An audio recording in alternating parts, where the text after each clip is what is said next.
Hey y'all, I'm gonna give you 5 quick steps to building a better CBG. Jump in, let's go. Hang on to the end. I'm gonna give you something that's gonna save you a lot of money if you build these things to sell. So, number 1, back angle. See how flat that box is right there? Look at that neck going downhill. You want that back angle in there. It'll save you a whole lot of heartache. I like my strings slightly high. I'm an old acoustic player. I'm a strummer.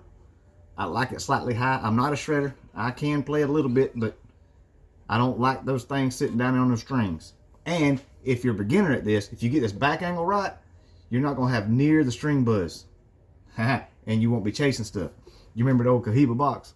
That was a string buzz. We'll get to that in a minute. Number 2, your bridge. Never not one time in the history of building these things, you know the old bolts we used to use? Never not one time did we not have to kick that thing to the side to get it intonated.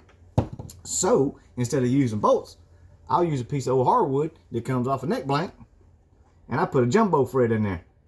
Jumbo is a good bit bigger than the regular frets I use in the neck right there.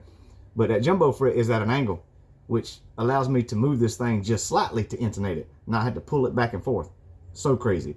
And it also lends the bridge to be semi-straight with the box. Just a symmetry thing. It's a personal preference.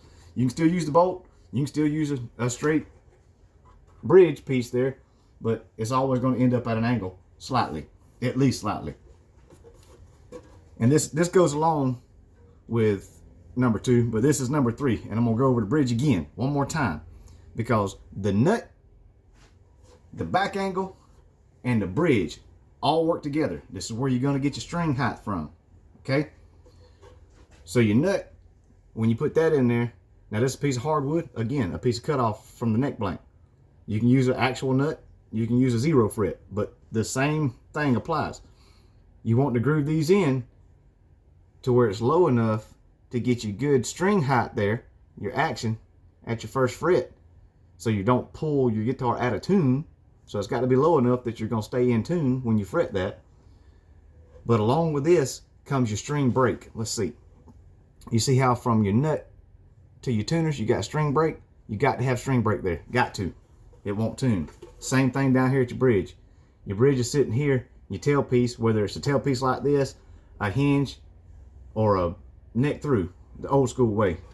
I don't know why I don't build them old school way, because I use this and it's the same thing. I use that place right there to put my hand while I'm strumming. I don't know why I don't just put a neck through.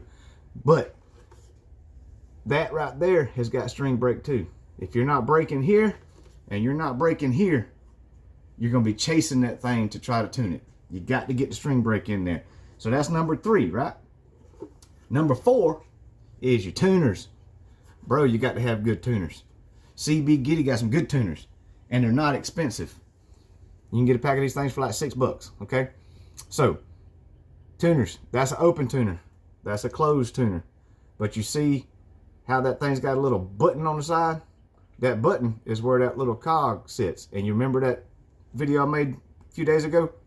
That cog always goes towards the box. It always, always, always goes towards that bridge, okay? The wheels on the bus go round and round, and the wheels go over the bridge. So anytime you're putting your tuners on, put them on correctly. Put your wheel cog towards your bridge. That's an open tuner or a closed tuner. That'll save you a whole lot of headache. That leads me to number 5. Hey, we're already at 5. Rattle. You want these box tops to be down. You don't want them rattling. Okay? On this one, I put a screw into the neck right there. Now, it's held in there with the back screws. But this is holding my box top down, which leads me back around to the tailpiece. I use these tailpieces a lot of times, and it helps me keep the rattle out because I got screws going through the lid, right? So that lid's not going anywhere. I got it screwed in here and it's stable, and I got it screwed here and it's stable. So it's not going to rattle while I'm going. Now keep in mind, remember the Cohiba? That little thing right there was rattling like crazy. I thought I was going crazy. Man, I chased it and chased it and chased it. But to keep the rattle out, we do stuff like this. You take this little block of wood, and it doesn't have to be hardwood. This is a hardwood cutoff. And you stick that boy in the corner like that, and you glue it down. Glue them in the corners, all 4 corners. And then, once you got that done, when you put your top back on, everything's all in place. You come in here and always pre-drill. Pre-drill the holes, you'll bust the wood and it won't stay. But you drill holes inside your little corner pieces and screw it down. And that box is going to be solid. It's not going to wobble. Now, there are a couple instances where you want an old box. Not these boxes. There's some old boxes sound good when they rattle, but you don't want that when you're trying to start. You want to experiment, but you don't want that when you're trying to start because it'll drive you batty. But that's it on my tips, right? On just your better guitar. Now, if you're building these things to sell, these things cost a mint for us to ship them anywhere, okay? Depending on the size of your guitar. Now, this box is fairly long. It's an open drum. So I could have done a 25-inch neck on here, or 25-inch scale, right? I do most all my guitars in 23-inch scales. One is because I like the way it sounds. Two, the neck's not so long, so when I put heavier strings on here, I'm not going to end up with that neck bending back this way. It keeps tension off.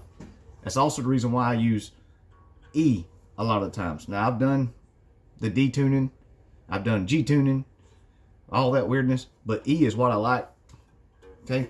But that tip for building these things, keep these things short. This guitar right here, from stem to stern, all the way to the end, is almost dead on 31.5 inches, which is under 3 feet. And your flat rate boxes, or however you do it where you at, FedEx, UPS, post office, it's under 3 feet. So it's going to save you a ton of money in the long run if you're selling these things, if you're shipping them all over the place. So I do 23-inch scale most time. Now, if I got a bigger box, I'll do a 25. But keep in mind, if you're going to ship it, it's going to cost you some money. And we don't want to be spending money. We want to make money. Because we got to build another one. Always got to build another one. These things are addictive. But anyways, that's all I got. Y'all come back and see me next time, and we'll do a little ditty or something. All right then. Bye.